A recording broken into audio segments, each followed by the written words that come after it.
Hey everyone, we're out for the holiday break. What you're about to hear is an episode from one of our Friends of the Pod subscriber shows.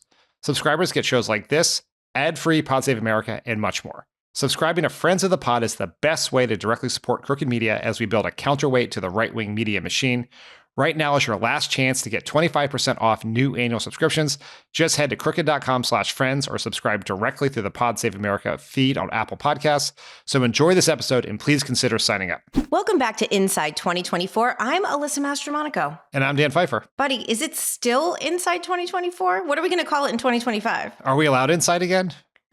Maybe it's just outside. Yes, outside the country 2025. Outside the country 2025. Wait, before we get started, I have to give you a little fun fact. Oh, please. Do you realize as we sit here and record today, we are older than Barack Obama was when he became president? Well, gee, thanks, Alyssa. That's great. That's exactly what I needed during the holiday season. Yes, I'm well aware of that. At least we're the same age. I'm doing it to myself, too. Do you know what? What? Between us, we host like 5 podcasts. How many podcasts did Barack Obama host when he was 47? 0. None. So okay, so we're thriving. So he's ahead of us in some ways, and we're ahead of him in other ways. It's fine. Well, but it's December. We're winding down for the holidays, in theory, and it's time to rest and recharge. But alas, we are knee-deep in a presidential transition period straight out of the upside-down world. So, Dan, we're 2 old vets of the process. Caroline wrote that. We both served on the transition committee in the Obama years, so we have some valuable insight to impart on this very abnormal moment. So today we're talking about just that. Also here to moderate this conversation, definitely not an old vet of anything, is producer Caroline Reston. Did she write that too? No, I wrote that. Okay. I didn't see that you wrote that. I mean, I've been here 6 years. I'm like an old vet. When I tinker with the outline, I tinker with the outline. Also, I just want to point out that Obama, post being a president, got into podcasting. So he kind of is following you. You can shut up now. That's exactly how he sees it too. No, I mean, he did. So you were both part of the Obama Transition Committee. What does that mean? What were your roles? What did you do? Tell me all about it. I was the communications director for the transition, which meant that during the campaign itself, I had sort of a second half job, which was to begin thinking about how we staffed the transition, what kind of resources we would have, how we would think about communicating with the public after we won, which was a terrible job. I hated even spending, I was so superstitious. I hated spending any moments thinking about what would happen if Barack Obama would win when he had not yet won. And once the election was over and Obama became the president-elect, I went to Washington a couple days after the election and was in charge of sort of the messaging of the transition, which really counted to both helping coordinate how we responded to reporter questions about what the president-elect was going to do, and mostly rolling out all of his nominees, the cabinet secretaries, the new White House staff, the people who are going to serve on the Federal Reserve Board, that sort of stuff, like how we rolled them out, what kind of press events we did, what we said about them, how we responded to attacks on them. And so it was sort of just like it was very similar to my communications director job on the campaign, but focused on what the administration would look like when he actually took office in 2 months. So I was on the transition. The transition for us was split between Chicago and Washington, D.C. And so Barack Obama, then President-elect Obama, and Michelle and the girls, they were staying in Chicago until the holidays because the girls were still in school. So I was split between Chicago and D.C., and I, with Pfeiffer, worked on, here's one of our funniest transition stories.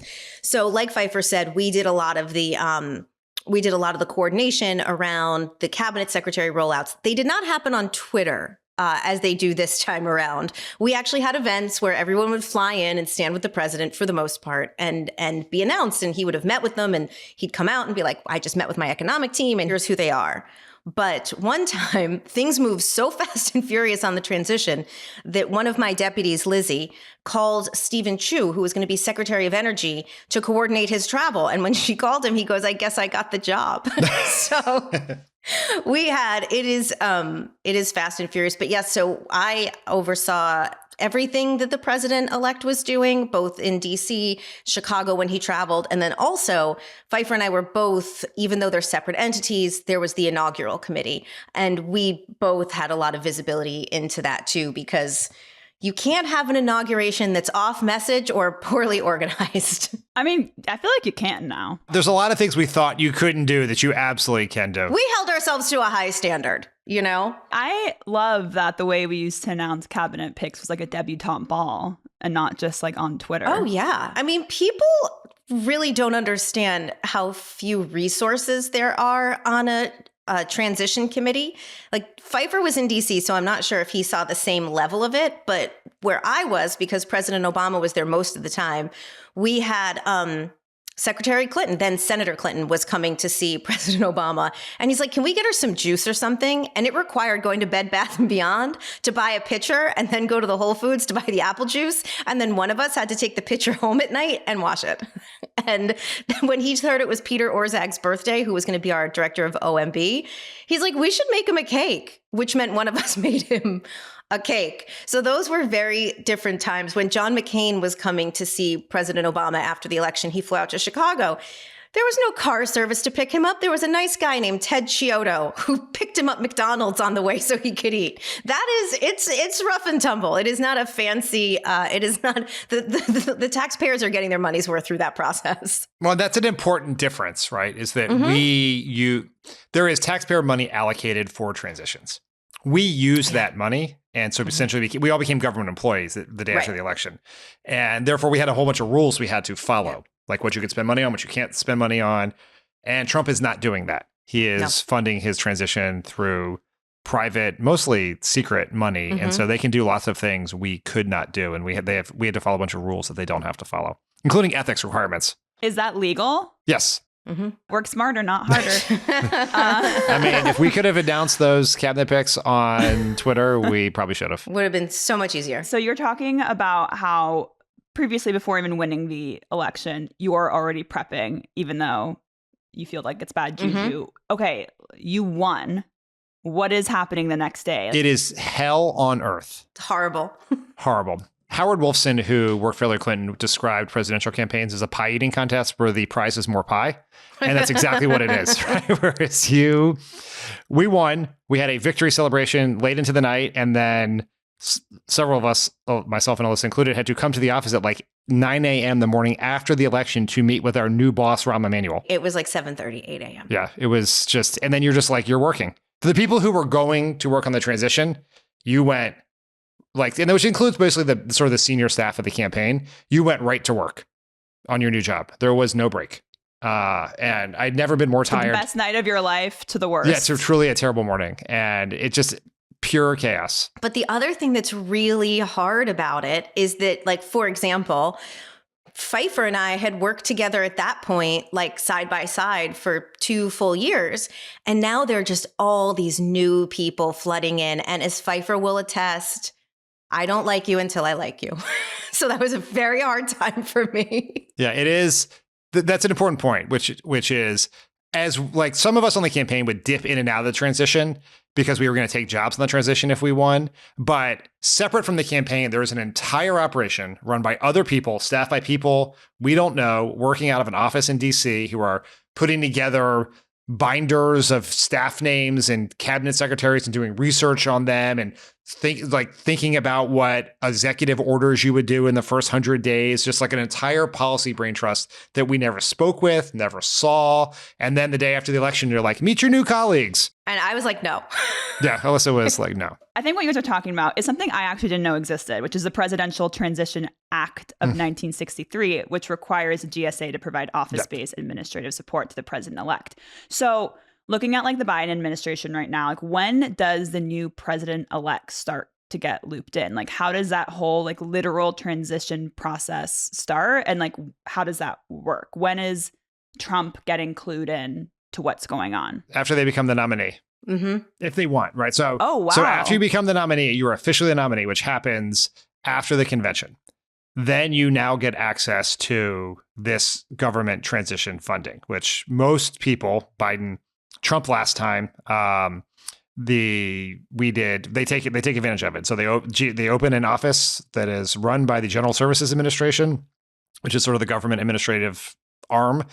And you hire a bunch of staff, they get a bunch of volunteer policy people, they all start working. And then periodically during the campaign, the candidate and hopefully president-elect will get briefed on, here's the names we're thinking about if you win, because you're going to have to move quickly. And so they kind of will be like, yes, yes, no, no, ask me about this again if we win, sort of stuff. And then same for some staff like us who would be like, these are the things you have to be thinking about. We're going to have to hire these people to work on the transition. Are you okay with these people? How should we staff it? How many jobs should we hold open for people who are currently on the campaign to work on the transition and until January 20th on Inauguration Day? Are nominees being told that like the Syrian regime is on the brink? Are they being told like top national security information when they're the nominee? Yes, you start getting classified briefing. You can start getting classified briefings as the nominee from the CIA. It's essentially let's correct me if I'm wrong here, but it's like a dumbed down version of the presidential daily brief. The PDB. Yeah. So what happens, and I learned this more,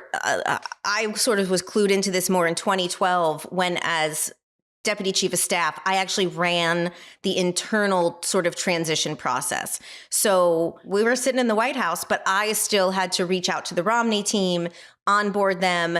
There's a small handful of people around. So there were a small number of people around Mitt Romney who were submitted for security clearance so that they could be with Mitt Romney if and when he received any of these briefings. And you just get them all, briefed up. So it's the nominee plus, I'd say, a small handful of people who all have access to a sort of maybe slightly diluted presidential daily brief. But when we were the nominee and headed into the financial crisis, the Bush team was actually really good about looping in Obama and McCain on everything that they were thinking and talking about in the days leading up to the election around the financial crisis. That dovetails well with my next question. In 2009, the Obama administration was coming into a huge recession. And I know we talked a little bit, you were just talking about how the outgoing administration has to loop in the incoming administration.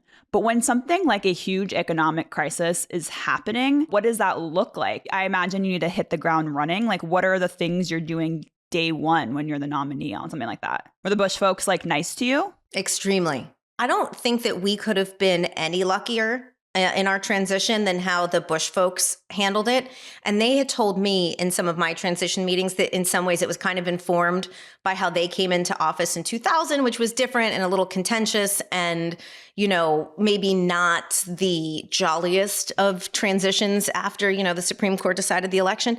But I found, and I'll let Pfeiffer speak to the financial crisis, because to just show how sort of organized or whatever the Obama campaign was, the economy was not my bag. And so I did not pick it up. I had to watch the movie Too Big to Fail to totally understand the financial crisis. So Pfeiffer would have a better sense of that. Yeah, I mean, Alyssa's right. The Bush people took real pride in having a real transition. And she's right. Bush's transition was not great for a couple reasons, but mainly he didn't get to start doing the transition for 37 days after the election because of the recount in Florida. And then there are some reports, some of which have turned out to be apocryphal, about some tension between the Clinton folks and the Bush folks after the election. But Bush did take real pride in it. And they were very helpful. Everything we asked for, they were very helpful. Everyone whose job we were about to take spent plenty of time with us, meeting with us and talking about how to do the job so we could hit the ground running. But it was especially important because we were existing in the middle of this financial crisis. And it's important to understand that George Bush had been a lame duck president for about a year and a half at that point, like fully lame duck. His approval rating was sub 30. He didn't really have the juice to get anything done. Because he was such a political albatross around the Republican nominee's campaign, he basically had disappeared. So not dissimilar from how Biden had been sort of absent throughout this whole campaign, because him being in public was not seen by the nominee as helpful. And so Obama sort of had to become president, and for all intents and purposes, on day one as president-elect. Bush wanted to pass a bunch of legislation to respond to the financial crisis, and he could not do it on his own. He did not have the juice to do it. So Obama had to take a real role in lobbying members of both parties to vote for bills. He had to begin writing legislation so that he could release his economic stimulus bill before he even took office. And so that was one of the hard parts of our transition. Was we were having to do a normal transition to prepare for all the normal things you would do and hire all the right people and have your first week of events and be president at the same time during an absolute crisis with no margin of error because of because of the history-making nature of Obama's election, because of his relative Washington inexperience, like if you one fuck up and it could damage his presidency for a year. You can describe the transition most succinctly, I think, as just when the chickens come home to roost, like just across the board. You're so much more stressed because by the time we met, the campaign was incredibly stressful, but we've been on it for 2 years and it's what we did. Like we were campaign people. We knew how to do it. And now you have a totally different job. The stakes are much higher. You're navigating different, like a different culture, a different set of objectives with a bunch of people you've never met before. Like we had the most closely knit campaign. There was maybe 10 to 12 people who had worked together for 2 years. We loved each other. We made all decisions together. We trusted Obama. Obama trusted us. And all of a sudden, you have all these new people, which we needed them, right? They had experience we didn't have. Them. But it was hard. I remember my first day of the transition. I walk in. I've been the communication director on the campaign. I'd been there on day one with Alyssa and Favs and Tommy. And we had just won this presidential election. I walk in the transition and my name's not on the list.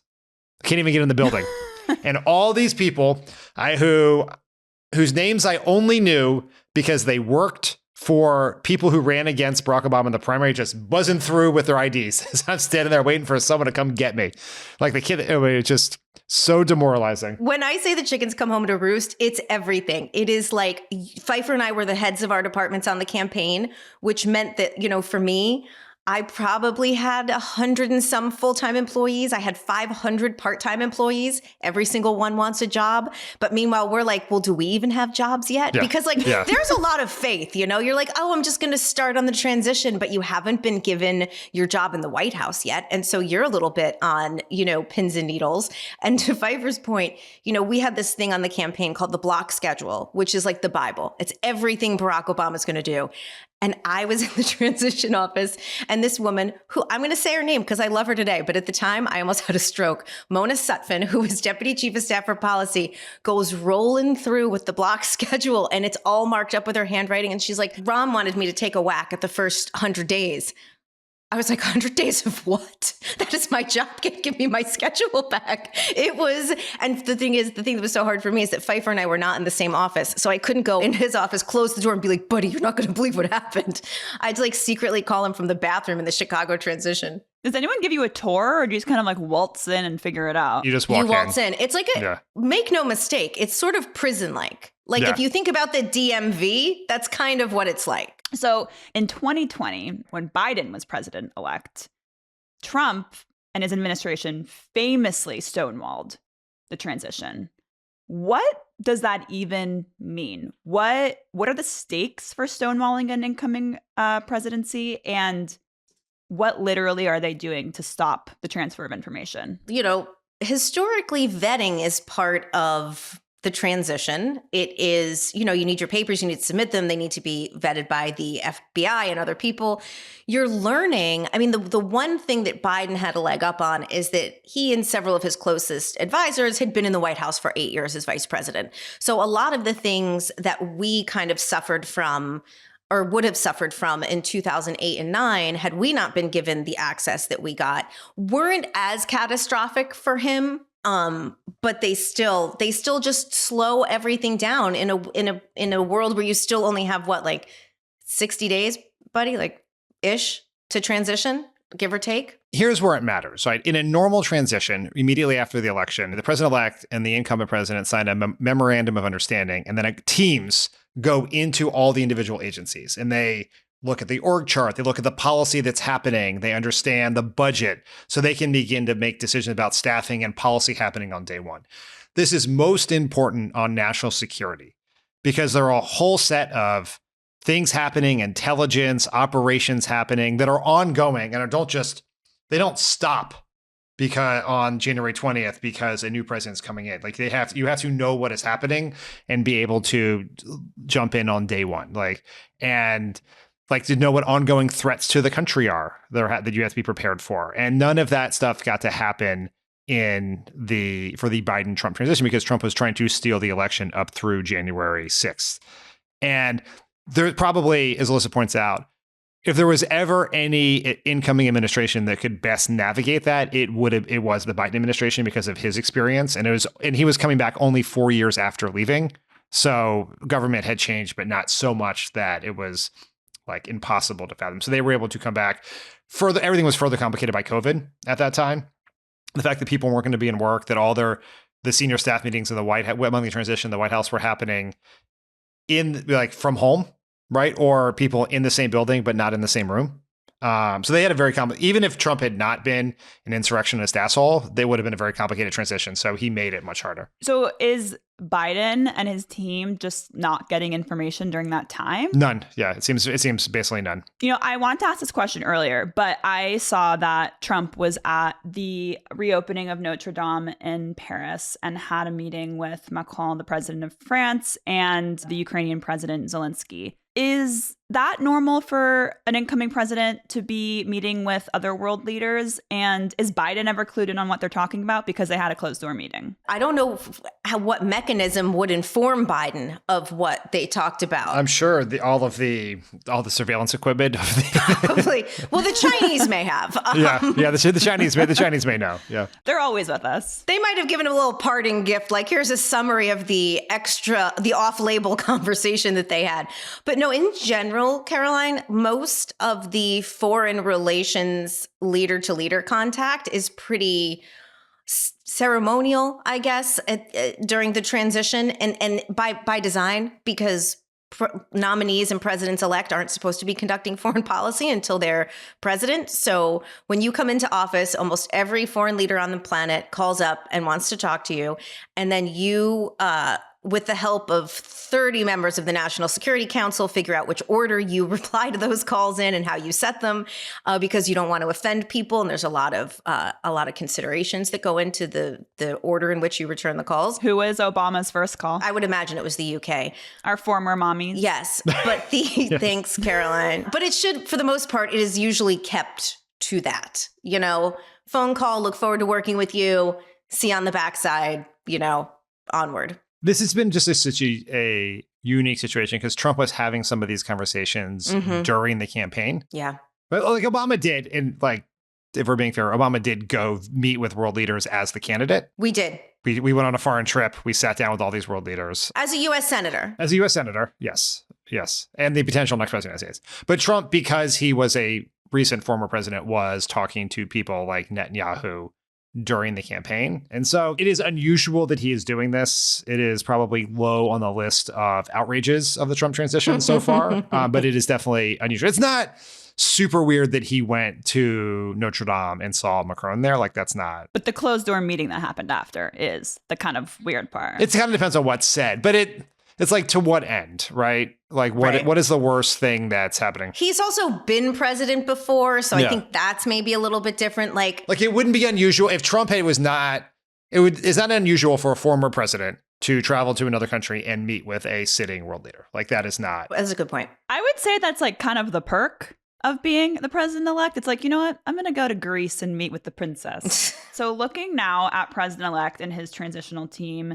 it is helmed by Linda McMahon. By the way, I've been really loving looking at her old videos of getting body slammed. It's great. Nothing like a half Nelson to scream, I'm ready to serve. What should the Trump administration and their transition team be focusing on right now? I'm not convinced that they're not focus. They're doing a lot of the same things we were doing. They are rolling out nominees. They're doing it differently. They're definitely not vetting their nominees in advance. No. That's something we spent a lot of time doing to make sure that we knew all of the problems before you put them out. And even when you do a great job of that, you will miss some. They're basically picking people almost at random for some of these jobs. They're just shooting them out of t-shirt guns. And they don't really seem to care about qualifications because they think they're going to be able to get everyone through the Senate. And they very well may be right. But there's definitely an operation that's happening that's thinking of and drafting, according to all the reporting, executive orders they're going to issue on day one. What they're working with the Speaker of the House and the Majority Leader of the Senate on what the incoming Majority Leader of the Senate about what their legislative strategy is going to be. Are they going to do taxes first, border first, both at the same time? And so they're kind of doing those same things. They don't seem to be doing it super competently or super responsibly, but it's not they are doing the things that you're supposed to be doing. Just the outcomes seem quite dangerous and poorly thought out. Yeah, it's really interesting watching it from the difference from 2016. I feel like this time it's feeling much more like politics as usual. Like it just seems more formal and like they have their shit together, even though it's like it's like a small band-aid on chaos that's underneath. I think I kind of dispute that, because last time he really did pick people who we hated, but were theoretically qualified for their jobs for the most part, right? Like he got H.R. McMaster to be the national security advisor. Rex Tillerson, like, I'm not picking the CEO of Exxon to do something, but that's a person with serious credentials, right? This time he's picking Matt Gaetz, Tulsi Gabbard. Like, his picks are fucking bananas. That's true. But what I think has happened is everyone's perspective 8 years later about like how you do things has changed. I remember right after the election, I was in DC and I went and saw Obama, and Trump had just won. And we were talking, and he said that he had just met with his national security team. I think he had done a call to a world leader or something. And he said, I guess we're going to find out if all this prep work and briefing really matters or not. And it clearly does, right? It clearly does. But because of the dumb fuckery that was so much of Trump's first term, but just like some of the formal ways in which we do it. Like if Obama in 2008 had just started announcing cabinet secretaries via email, which is how you would do it back then, people would think that was insane. But like some of it is fine that it's changed, but it's like our expectations for what is acceptable conduct from Donald Trump have been so lowered because we're comparing it to Trump of 16, not the previous 44 presidents. This is a great time for me to ask this question that I've been dying to talk to you both about.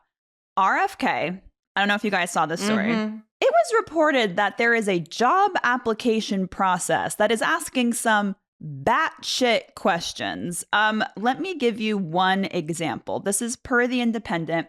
One section asks applicants to pick 3 or more attitudes that suit them as such. Quote, I require excessive admiration. Or I quote, I don't have that much interest in having a sexual experience with another person. Another was, I believe in many things. Others don't, like having a sixth sense, clairvoyance, and telepathy. And as an adolescent, I had bizarre fantasies or preoccupations. Is this normal? Are these the job applications to work for the administration? No.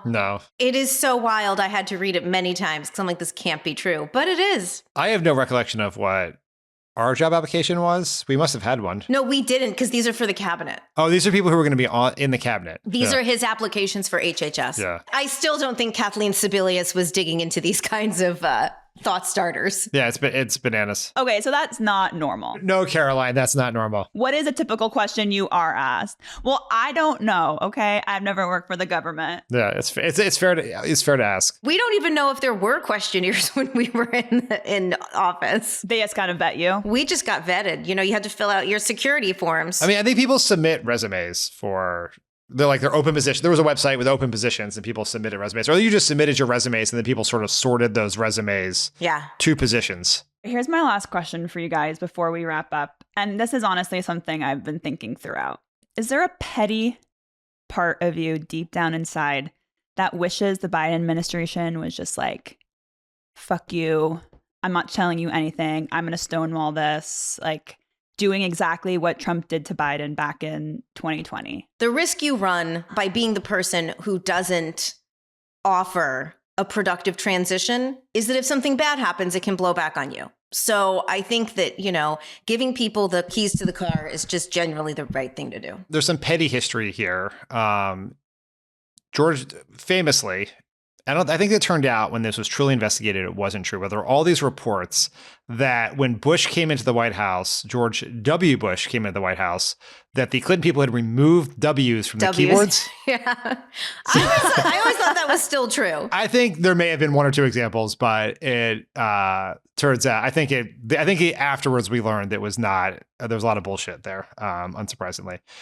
I think the way to resist Trump is not to do something big and loud in the beginning. It's that the people who work in the government have to be very smart and quiet about how they do it, and try to do what they can to protect the things that need protecting, delay the things that need to be delayed. But look, I am as petty as they come, right? I would be.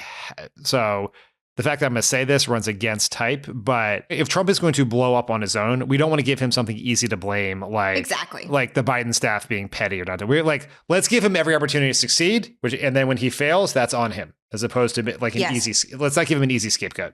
So the Biden administration is doing what they can to do the transition the right way, and I think they should absolutely do that. That's the right thing to do from just a general point of government's public service, but politically, in the end, it's also the right thing to do. So because if and when, and it's more likely when than if, Trump fails, Trump has no one to blame but himself. Real quick before we wrap this segment, just want to let everybody, including listeners, know that the W's were, in fact, according to ABC News, the springs under the W's were removed off of keyboards in the Eisenhower Executive Office building, but not in the West Wing. If anyone in the Biden administration is listening to this, hide all the remotes. That's a very innocuous, petty thing you can do. Even better, even better. Them. Switch them. Just put them in the wrong room. So you think you have a remote, but you cannot figure out why it doesn't work. That is perfectly petty. Exactly. Or take the phone, the little thing that says what when we got into the White House, there's just right after the inauguration, there's a Post-it note with your name on the door and then a Post-it note with your phone number on the phone. Switch all the Post-it notes. That's fun too. No one knows how to call anyone. Co-sign all of these petty measures. All right, some tips. Listeners, if you're a subscriber, we're going to get into some Q&A. So we're going to get more into this pettiness. So you have to subscribe, crooked.com/friends to hear the rest. Thanks for listening. Alyssa and I stuck around to do a Q&A from subscribers. So to hear that and much more, subscribe to Friends of the Pod. Again, it's the best way to directly support Crooked Media as we build a counterweight to the right-wing media machine. Go get that 25% off annual subscriptions now at crooked.com/friends or through Apple Podcasts. Thanks again, and we'll see you all next time.